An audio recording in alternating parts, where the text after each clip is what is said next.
اعوذ باللہ من الشیطان الرجیم بسم اللہ الرحمن الرحیم الحمد للہ رب العالمین والصلاة والسلام علی سید الانبیاء والمرسلین وعلی اہل بیتہ الطیبین الطاہرین وصحبہ المنتجبین۔ آج انشاءاللہ قرآن کریم کے 21ویں جز کی کچھ آیات آپ کی خدمت میں عرض کرنے کی کوشش کریں گے۔ قرآن کریم کا 21واں جز سورۃ العنکبوت کی آیت نمبر 46 سے شروع ہوتا ہے۔ ہم جو پہلی آیت آپ کی خدمت میں بیان کریں گے وہ سورۃ العنکبوت کی آیت نمبر 50 ہے۔ صلوات پڑھیں محمد وآل محمد۔ سورۃ العنکبوت کی آیت نمبر 50 کا موضوع ایسا ہے جو قرآن میں کئی مرتبہ تکرار ہوا ہے، اور وہ یہ کہ اللہ نے قرآن میں بتایا ہے کہ گزشتہ انبیاء سے بھی اور اللہ کے آخری رسول حضرت محمد مصطفیٰ صلی اللہ علیہ وآلہ وسلم سے بھی ان کے مخالفین مختلف مطالبے کرتے تھے۔ کبھی کہتے تھے اگر تو اللہ کا نبی ہے تو تیرے پاس سونے چاندی کیوں نہیں ہے؟ تمہارے پاس باغ کھجوروں اور انگوروں کے باغات کیوں نہیں ہیں جن سے نہریں جاری ہوں؟ اور تمہارے ساتھ فرشتہ دکھائی کیوں نہیں دیتا؟ تو اس طرح کے مطالبے، اگر تو یہ کر دے تو ہم ایمان لے آئیں گے، یہ کر دے تو ہم ایمان لے آئیں گے۔ تو مختلف جگہوں پر قرآن میں یہ موضوع تکرار ہوا ہے، انہی میں سے ایک یہ ہے۔ آیت نمبر 50 سورۃ العنکبوت کی اللہ ان کو جواب کیا دیتا تھا؟ یہ اپنے رسول سے کیا فرماتا ہے کہ آپ انہیں کیا کہیں؟ وَقَالُوا لَوْلَا أُنزِلَ عَلَيْهِ آيَاتٌ مِّن رَبِّهِ، اور یہ کہتے ہیں کہ اس پر، یعنی اس رسول پر جو اپنے آپ کو رسول کہتا ہے، اس پر اس کے رب کی طرف سے آیات نازل کیوں نہیں ہوتی؟ آپ کو معلوم ہے آیات کا لفظ، آیت کی جمع ہے آیات، اور آیت کہتے ہیں علامت کو، نشانوں پر صادق آتا ہے، استعمال ہوتا ہے اس معنی میں، اور کبھی وہ ان معجزات کے معنی میں استعمال ہوتا ہے جو اللہ تعالیٰ نے انبیاء کو عطا فرمائے، اور کبھی اس کائنات کی ہر چیز کے بارے میں استعمال ہوتا ہے۔ بارش کے برسنے میں نشانی ہے، آیات ہے، ہواؤں کے چلنے میں نشانی ہے، بارش کے برسنے میں نشانی ہے۔ تو کہاں پر آیت کا لفظ کس معنی میں آیا ہے وہ خود جس جملے میں استعمال ہوتا ہے پتہ چل جاتا ہے، ٹھیک ہے؟ تو یہاں پر آیات سے مراد کیا ہے؟ معجزات، کیونکہ اگلی آیت میں اللہ نے خود فرمایا کیا ان کے لیے کافی نہیں ہے کہ ہم نے آپ پر ایک کتاب نازل کی ہے؟ اب وہ آیات مراد نہیں ہے، چونکہ اللہ خود کہہ رہے کافی نہیں ہے کہ کتاب نازل کی ہے اللہ نے جو ان کے سامنے پڑھی جاتی ہے۔ تو بس وہ جو اوپر آیات کا مطالبہ ہو رہا ہے وہ قرآن کی آیات نہیں ہے بلکہ معجزات ہے، اور وہ کہتے ہیں کہ اس پر اس کے رب کی طرف سے آیات یعنی معجزات نازل کیوں نہیں ہوتے؟ قل، ان کے جواب میں اے رسول آپ نے کیا کہنا ہے؟ قل انما الآیات عند اللہ، کہ معجزات تو صرف اللہ کے پاس ہے، میرے اختیار میں معجزے کرنا۔ وَإِنَّمَا أَنَا نَذِيرٌ مُبِينٌ، اور میں تو بس ایک واضح خبردار کرنے والا ہوں۔ یہ مطالبے تم مجھ سے نہ کرو، جب اللہ کی مرضی ہوگی وہ معجزہ کرے گا۔ یہ معجزات اللہ کے اختیار میں ہیں، اور مجھ سے مطالبہ نہ کرو کیونکہ میں صاف صاف بات پہنچانے والا اور خبردار کرنے والا ہوں۔ اور اگلی آیت میں یہ ہے کہ کیا ان کے لیے یہ بات کافی نہیں کہ ہم نے اے رسول آپ پر ایک کتاب نازل کی ہے جو ان پر پڑھی جاتی ہے، اور یقیناً اس میں رحمت بھی ہے اور نصیحت بھی ہے اس قوم کے لیے جو ایمان لاتے ہیں۔ صلوات پڑھیں محمد والے۔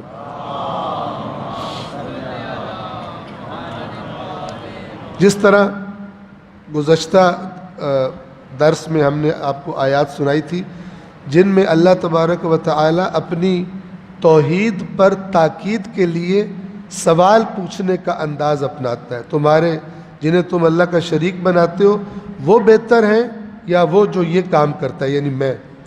پھر کیا اللہ کے ساتھ کوئی اور شریک ہے؟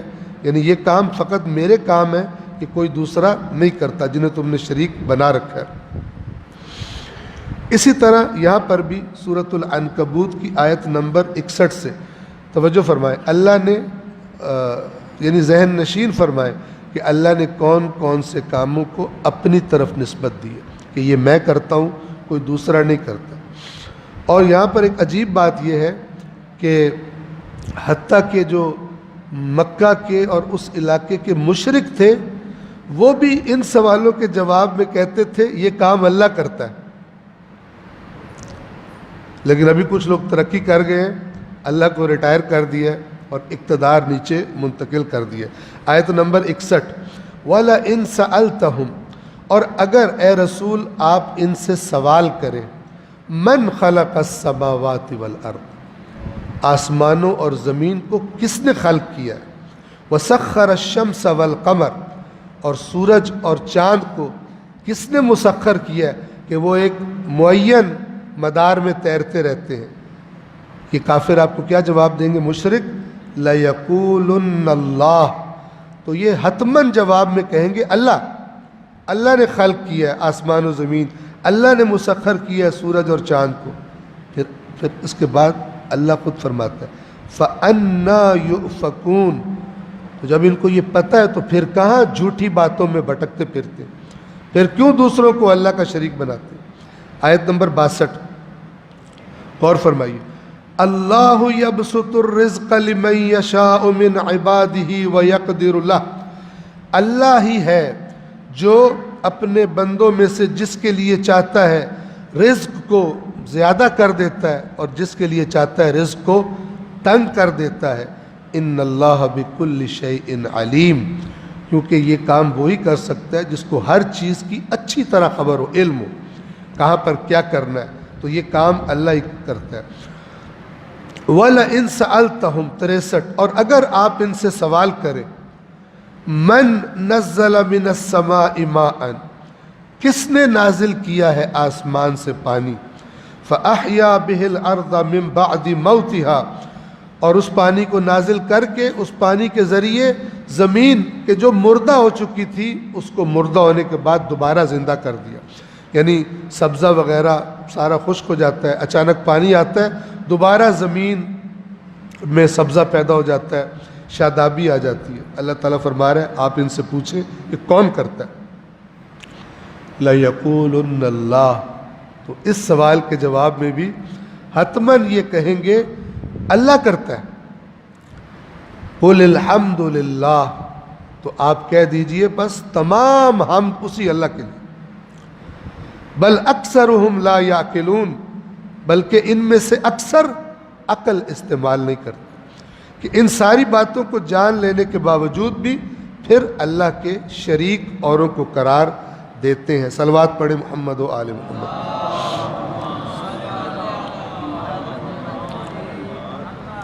سورۃ الروم، روم آپ کو معلوم ہے اس زمانے کی دو بڑی آپ کہہ لیں جو پاورز تھی، سپر پاورز تھی، ایک ایران اور ایک روم، تو ان دو میں سے یہ ایک تھی، اور ان دونوں کی آپس میں جھڑپیں ہوتی رہتی تھی۔ ادھر جب اسلام بھی پھیل رہا تھا تو ایک جنگ میں رومیوں کو شکست ہوئی ایرانیوں کے ہاتھوں۔ اللہ تعالیٰ اس کی طرف اشارہ فرما رہا ہے اس سورہ کے آغاز میں، اور پھر اللہ تعالیٰ ایک پیشگوئی کر رہا ہے۔ یہ بھی قرآن کی سچی خبروں میں سے ایک خبر ہے کہ جس طرح قرآن نے بتایا تھا اتنے ہی عرصے میں وہی ہو گیا، جبکہ یہ سورت تب اتری جب رومیوں کو شکست ہوئی تھی۔ بسم اللہ الرحمن الرحیم، الف لام میم، غلبت الروم، روم مغلوب ہو گیا، روم پر غلبہ پا لیا گیا، فی ادنی الارض، زمین کے قریبی علاقے میں، وہم من بعد غلبہم سیغلبون، اور یہ رومی اپنے غلبہ پا لیے جانے کے بعد ان قریب غلبہ پا لیں گے، یعنی یہ ایرانیوں کو شکست دیں گے، فی بضع سنین، چند سالوں میں۔ یہ بضع سنین، بضع کا لفظ عربی زبان میں 3 سے 9 کے درمیان استعمال ہوتا ہے، 3 سے لے کے 9 تک۔ اتنے سالوں میں رومی دوبارہ ایرانیوں کو شکست دے کر غالب آئیں گے۔ للہ الامر من قبل ومن بعد، اللہ ہی کے لیے ہے حکم کرنا، یعنی اسی کے اختیار میں ہے، پہلے بھی اور بعد میں بھی۔ وَيَوْمَئِذٍ يَفْرَحُ الْمُؤْمِنُونَ، اور اس دن مومن خوش ہوں گے۔ مومن کیوں خوش ہوں گے؟ اس لیے کہ جو ایرانی تھے وہ آتش پرست تھے، مجوسی تھے، جبکہ جو رومی تھے وہ حضرت عیسیٰ کے ماننے والے تھے۔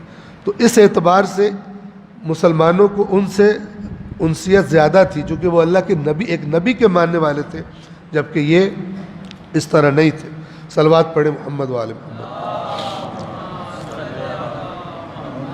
یہ آیات نازل ہوئیں، یہ سورہ نازل ہوئی جب رومیوں کو شکست ہوئی تھی، لیکن پھر مسلمانوں نے خود دیکھا کہ 9 سال ابھی تمام نہیں ہوئے تھے کہ رومیوں نے دوبارہ ایرانیوں کو شکست دے دی۔ صلوات پڑھیں محمد و آل محمد۔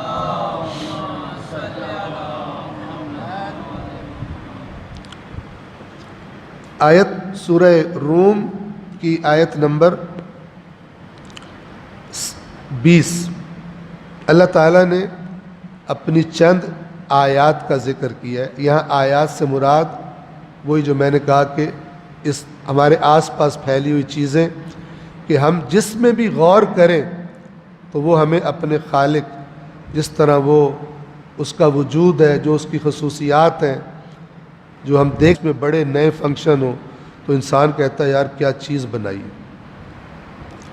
تو اللہ کہتا ہے میں جن چیزوں کو کہہ رہا ہوں غور کرو، انہیں دیکھ کر کہو کیا چیز بنائی ہے اللہ نے۔ توجہ فرما رہے؟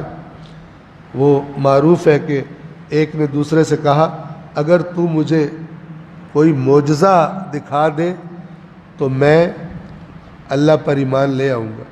تو اس نے جواب دیا تو اس کائنات میں کوئی ایسی چیز دکھا دے جو معجزہ نہ ہو، اور کوئی دوسرا بھی ویسی بنا سکتا ہو جیسے اللہ نے بنائی، نہیں بنا سکتا۔ سائنسدان کیا کرتے ہیں؟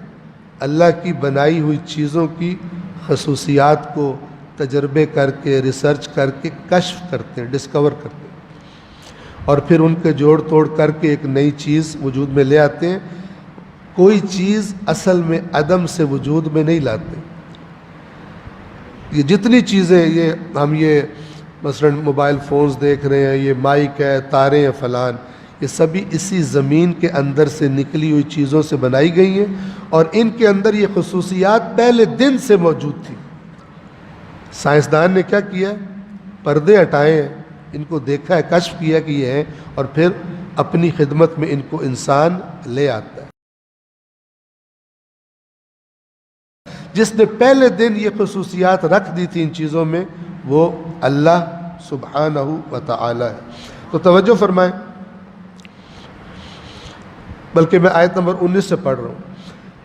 یخرج الحی من المیت، مردے سے زندہ کو پیدا کرتا ہے، ویخرج المیت من الحی، اور بعض اوقات زندے سے مردہ پیدا کرتا ہے، ویحیی الارض بعد موتها، اور زمین کو اس کی موت کے بعد دوبارہ زندہ کر دیتا ہے۔ یہ تعبیر خزاں میں ہر چیز جھڑ جانے کے بعد، سبزہ ختم ہو جانے کے بعد دوبارہ بہار آتی ہے، جب بارش برستی ہے تو دوبارہ زمینیں شاداب ہو جاتی ہیں۔ وَكَذَلِكَ تُخْرَجُونَ، جیسے زمین سے دوبارہ پودے نکلتے دیکھتے ہو، تم بھی ایسے ہی نکالے جاؤ گے دوبارہ۔ جو ان کو نکال سکتا ہے وہ تمہیں بھی دوبارہ نکالنے پر قدرت رکھتا ہے۔ آیت نمبر 20، وَمِنْ آیَاتِهِ، اور اس کی نشانیوں میں سے یہ ہے، ان خلقکم من تراب، کہ اس نے تمہیں مٹی سے خلق کیا۔ مٹی سے خلق کیا مراد ہے؟ جو کچھ ماں اور باپ کھاتے ہیں وہ مٹی سے اگتا ہے، زمین سے نکلتا ہے، مٹی کے ذرات اس میں تبدیل ہو جاتے ہیں، اللہ تعالیٰ ان کو بدل دیتا ہے، پودوں کا فصلوں کا بدن بن جاتا ہے، پھلوں میں تبدیل ہوتا ہے۔ تو مٹی سے تمہارا بدن بنتا ہے، ماں جو ہے وہ کھانا کھاتی ہے، غذا کھاتی ہے، اور اس غذا کا ایک حصہ ماں کے اپنے بدن کے استعمال میں آتا ہے، اور ایک حصہ اس کے رحم میں جو بچہ پرورش پا رہا ہوتا ہے اس کا بدن بن رہا ہوتا ہے، اس بدن کے مسالے اور سیمنٹ وغیرہ اس غذا سے اللہ تعالیٰ پرووائڈ کرتا ہے۔ یہ اس کی نشانیوں میں سے ہے کہ کیسے ایسی زبردست تصویر ماں کے پیٹ میں، ماں کو خبر ہی نہیں ہے کہ ماں کا کوئی اختیار نہیں ہے۔ اگر ماں کا اختیار ہوتا تو کسی کا بچہ بدصورت نہ ہوتا، سارے ہی حضرت یوسف پیدا ہوتے، ٹھیک ہے نا؟ لیکن والذی یصورکم فی الارحام کیف یشاء، وہی اللہ ہے بس کہ جو ماؤں کے شکم میں جیسے چاہتا ہے تمہاری تصویریں بناتا ہے۔ ومن آیاتہ ان خلقکم من تراب، مٹی سے تمہیں خلق کرتا ہے، ثم اذا انتم بشر تنتشرون، پھر تم ایسے انسان، سوچنے والا، بولنے والا، لڑائیاں کرنے والا، اللہ کا ہی انکار کرنے والا، تم انسان بن کے زمین میں پھیل جاتے ہو۔ کہاں سے شروع ہوئے ہو؟ مٹی سے۔ اور کبھی اللہ کہتا ہے ایک نطفے سے، ایک پانی کے معمولی قطرے سے۔ اب آپ خود سمجھے کہ یہاں آیات سے مراد کیا ہے؟ قرآن کی آیات لاتے ہیں، ویسا بھی کام کوئی نہیں کر سکتا، اسی لیے ان کو معجزے کا مطلب ہوتا ہے جو سامنے والوں کو عاجز کر دے، وہ نہ کر سکیں ویسا کام۔ آیت نمبر 21، وَمِنْ آیَاتِهِ، یہ بھی انسان غور نہ کرے نا تو اس کو ہر چیز نارمل لگتی ہے۔ کہتے ہیں کہ جناب نیوٹن باغ میں بیٹھے ہوئے تھے اور طاعون کی وبا پھیلی ہوئی تھی اور لاک ڈاؤن ایک قسم کا ہو جاتا تھا وہاں پر بھی، تو بیٹھے ہوئے تھے تو باغ میں ایک سیب کا درخت تھا، تو اس کے سامنے سیب گرا درخت سے، تو اس نے سوچا کہ یہ نیچے کیوں گرا ہے۔ اب جو بندہ چیزوں کو عام نگاہ سے نہ دیکھے اس پہ بڑے راز کشف ہو جاتے ہیں۔ ہم سے کوئی پوچھتا یہ سیب نیچے کیوں گرا ہے تو ہم کہتے ہیں تیرا دماغ خراب ہے، اور کہاں گرے؟ نیچے گر، ہر چیز نیچے گرتی ہے۔ یا اس سے اونچا ایک طبقہ ہے، وہ کہتا ہے چھوڑ کہاں گرا ہے، مفت کا سیب ملا، کھاتے ہیں مل کے۔ لیکن جو سوچنے والے دماغ ہوتے ہیں اس نے سوچا کہ یہ نیچے کیوں، اور اس نے پھر کشش ثقل ڈسکور کہ یہ زمین پر جو ہم ٹکے ہوئے ہیں، ساری چیزیں ٹکی ہوئی ہیں زمین، اور دیکھیں اللہ نے یہ کتنی مناسب رکھی ہے۔ ہم آرام سے چلتے پھرتے ہیں، اگر یہ اس کی طاقت زیادہ ہو جائے تو 80 کلو کا بندہ مثلا 500 کلو کا ہو جائے، اٹھ نہیں سکے گا، اور اگر یہ کم ہو جائے تو ہم چل پھر بھی نہیں سکیں گے، ایک قدم اٹھائیں گے زمین پہ لگانا مشکل ہو جائے گا، اڑتے پھریں گے۔ تو میں کہتا ہوں کہ پھر گھروں سے رسی باندھ کے نکلنا پڑے گا کہ کھینچ لینا مجھے واپس اگر میں نیچے نہ آ رہا ہوں تو۔ اگر کشش ثقل کم ہو جائے تو یہ جو لوگ چاند پہ جنہوں نے لینڈ کیا، انہوں نے یہ بہت بھاری سوٹ پہنتے ہیں چونکہ چاند پر کشش ثقل بہت کم ہے۔ اس عام لباس میں بندہ وہاں چل ہی نہیں سکتا، چلے گا کیا؟ ایسے لگا لانگ جمپس لگا رہا ہے، لمبی لمبی جمپیں، یہاں سے قدم اٹھایا وہ 100 میٹر دور جا کے مثلا، تو اس لیے وزنی ترین سوٹ پہنتے ہیں تاکہ وہ چاند پر بالآخر چل سکے۔ اگر آپ نے کبھی دیکھا ہو تو وہ ایسے جیسے بڑے مزے لے کر جھولے لے کے چل رہے ہیں چاند پر، ایسے چلتے ہیں۔ تو زمین پر اللہ نے بہت ہی مناسب ترین یہ طاقت رکھی ہے کہ جس سے انسانی زندگی اور دیگر حیات آرام سے اس لیے اللہ فرماتا ہے الم نجعل الارض مہادا، ہم نے اس زمین کو تمہارے لیے ایسے نہیں بنایا جیسے بچے کا وہ پنگوڑا ہوتا ہے، جھولا،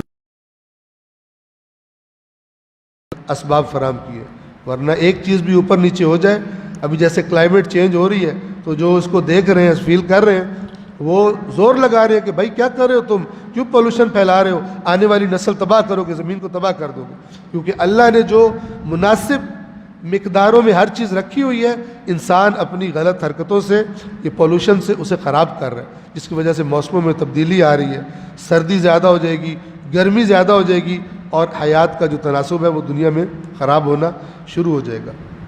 وَمِنْ آیاتہ، اور اس کی نشانیوں میں سے یہ ہے، ان خلق لکم من انفسکم ازواجا، اس کی نشانیوں میں سے ایک نشانی یہ ہے کہ اس نے تمہارے لیے تم ہی میں سے جوڑے پیدا کیے، نر اور مادہ، عورت اور مرد، لِتَسْكُنُوا إِلَيْهَا، تاکہ تم ان کے پاس سکون کا احساس کرو، سکون کی فیلنگ کرو۔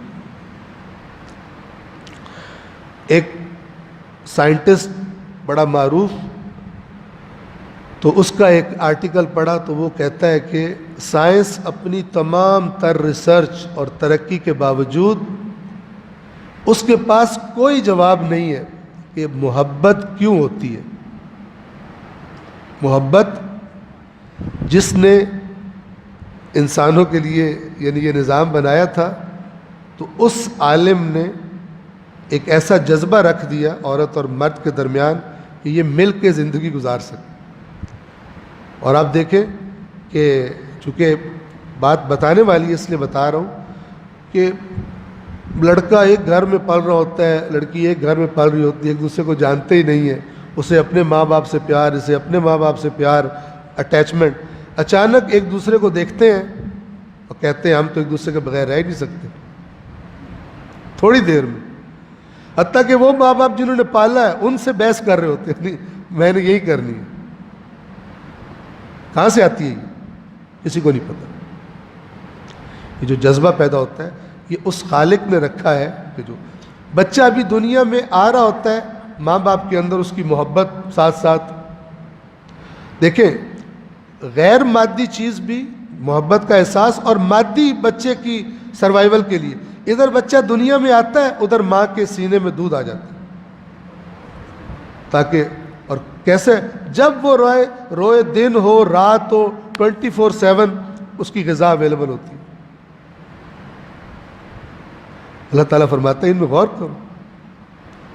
اور بچے کو کون سی کلاسز اٹینڈ کر کے آتا ہے کہ دودھ کیسے پینا ہے، دودھ کیسے مانگنا ہے، ایسے بھوک لگتی ہے شور مچا دیتا ہے، اور جب تک وہ اس کو غذا دینے نہ لگے اسے سکون نہیں آتا۔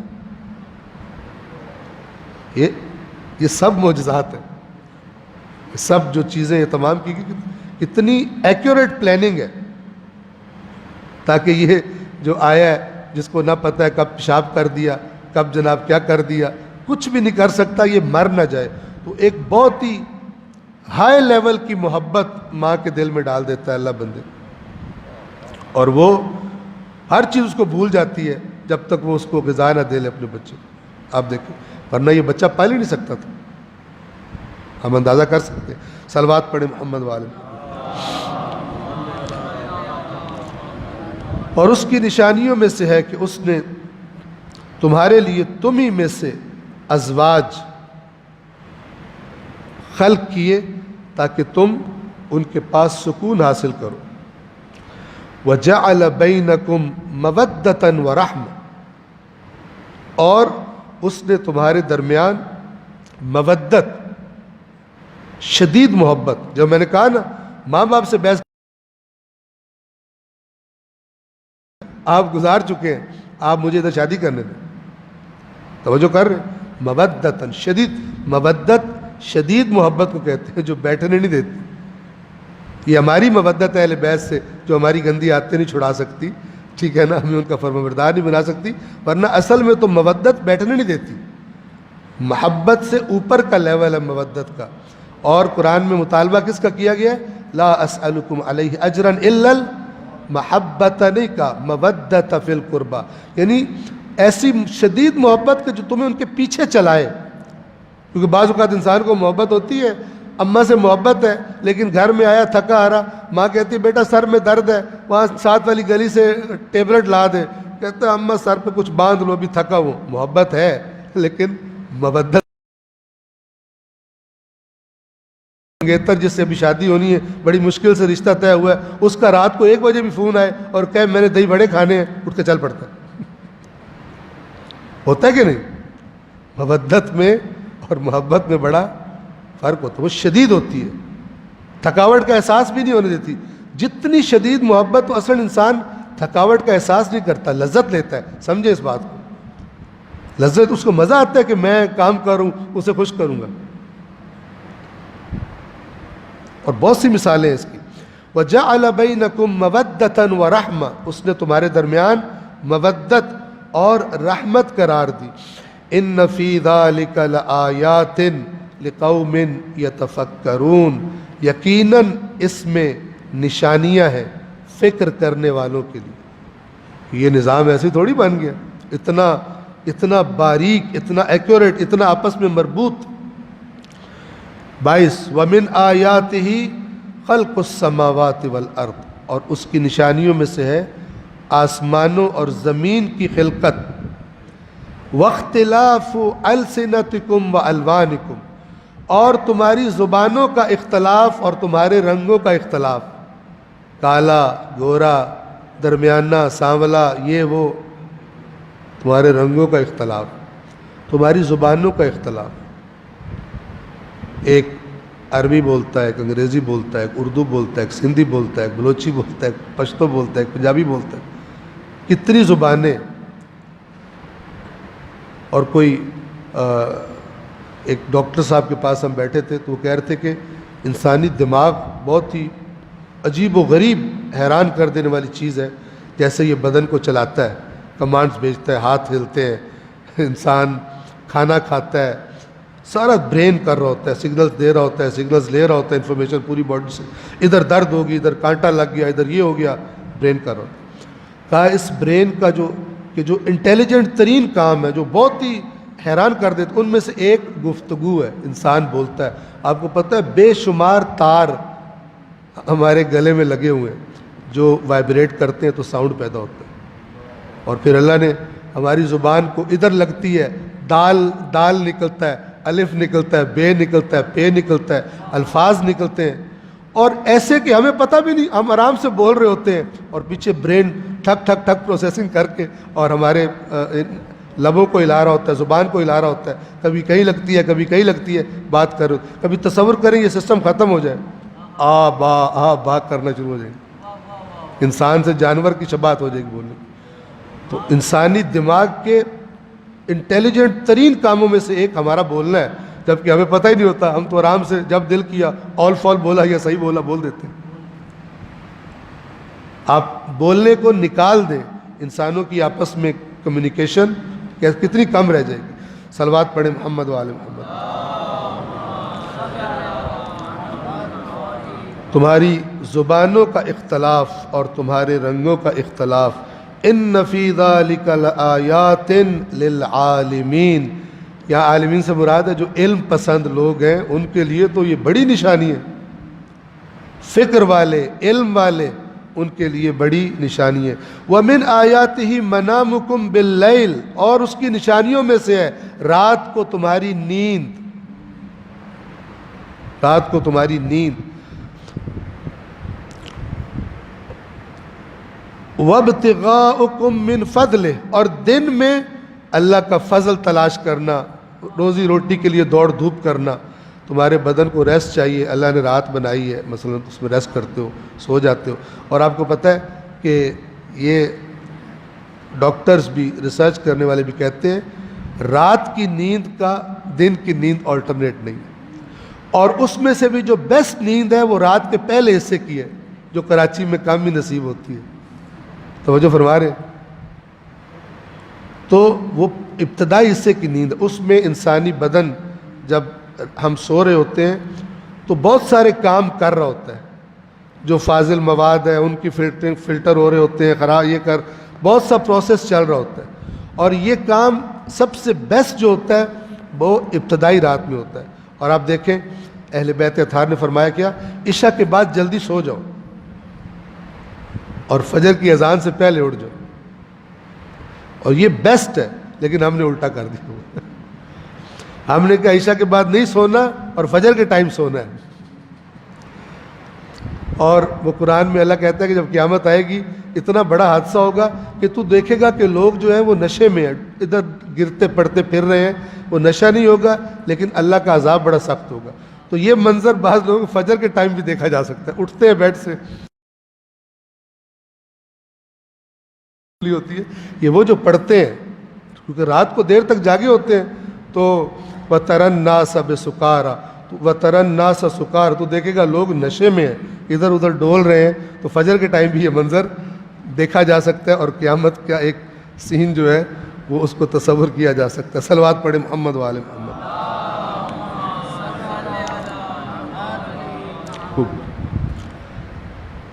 بہت ساری اور بھی آیات تھیں لیکن ظاہر ہے کہ ٹائم 31 منٹ سے اوپر ہو گیا، تو ہم یہیں پر اکتفا کرتے ہیں۔ اللہ تبارک و تعالی سے دعا ہے پروردگار بحق قرآن کریم و بحق محمد و آل محمد، یا اللہ یا رحمان یا رحیم یا رب العالمین،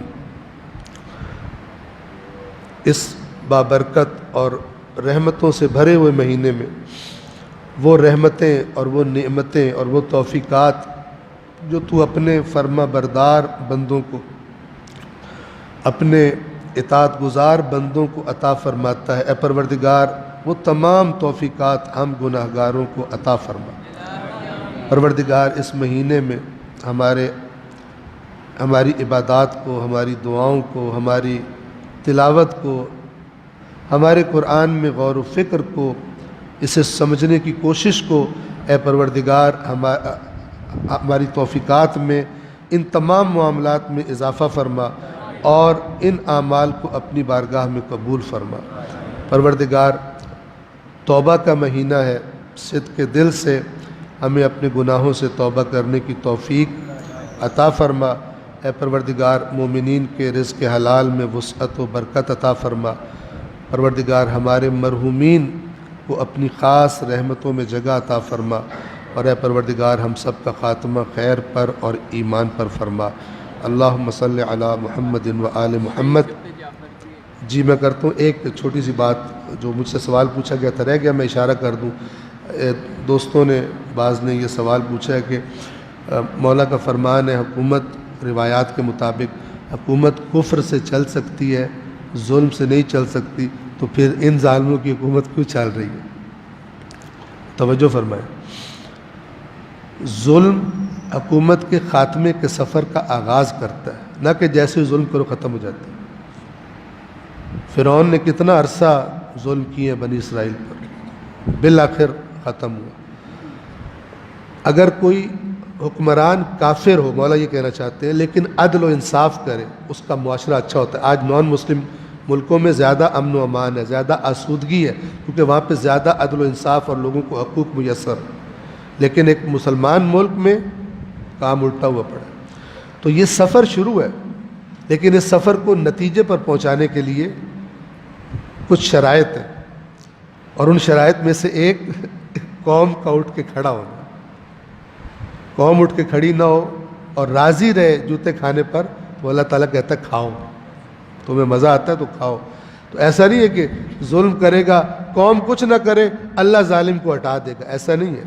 تو یہ حدیث ایک بات کی طرف، ایک پہلو کی طرف اشارہ کر رہی ہے، کیونکہ ظلم سے لوگ تنگ آتے ہیں۔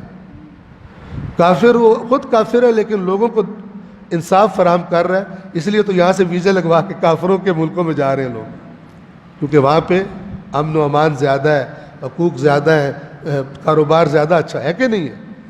یہاں پر پتہ نہیں ہر روز ایک نئی بدبختی اناؤنس ہوتی ہے۔ تو وہاں کافر ہے لیکن یہاں سے مسلمان دوڑ کے ادھر کیوں جا رہے ہیں؟ اسی وجہ سے۔ کوئی کہو نا کہ ہم نے اسلام کے لیے ملک لیا تھا، یہاں پر آؤ زندگی گزارو، کوئی آئے گا کہے گا تمہارے اپنے بھاگ رہے ہیں، ہم کہاں سے آئے؟ تو یہ حدیث ایک پہلو کر رہی ہے، بتا رہی ہے کہ جب حکمران ظلم کرتے ہیں تو پھر ان کے زوال کا جو گھڑی ہے وہ چلنا شروع ہو جاتی ہے۔ لیکن وہ کیسے گرتے ہیں؟ اللہ تعالیٰ یہ کام لوگوں کو اٹھ کے کھڑا ہونا پڑتا ہے۔ تو جو آیت کہتی ہے اللہ اس قوم کی حالت کو نہیں بدلتا جب تک وہ خود اپنے آپ کو بدلنے کی فکر نہ۔ تو چند چیزیں ملتی ہیں، ان میں سے ایک رول حکمران کے ظلم کا ہوتا ہے۔ جس کی وجہ سے عوام بالآخر تنگ آ کے اٹھتے ہیں، لیکن اٹھنا پڑتا ہے، اٹھے بغیر نہیں ہوتا یہ۔ جی اگر استاد سبت جعفر شروع میں اناؤنس کیا تھا، استاد سبت جعفر رحمۃ اللہ علیہ، ان کی برسی ہے اور ان کی وفات کی شہادت کی مناسبت ہے، تو ان کی بلندی درجات کے لیے اور ان کے ساتھ ساتھ ملت کے تمام شہداء کی بلندی درجات کے لیے اور آپ سب کے مرحومین کو اپنی نیتوں میں شامل کرتے ہوئے سورۃ الفاتحہ۔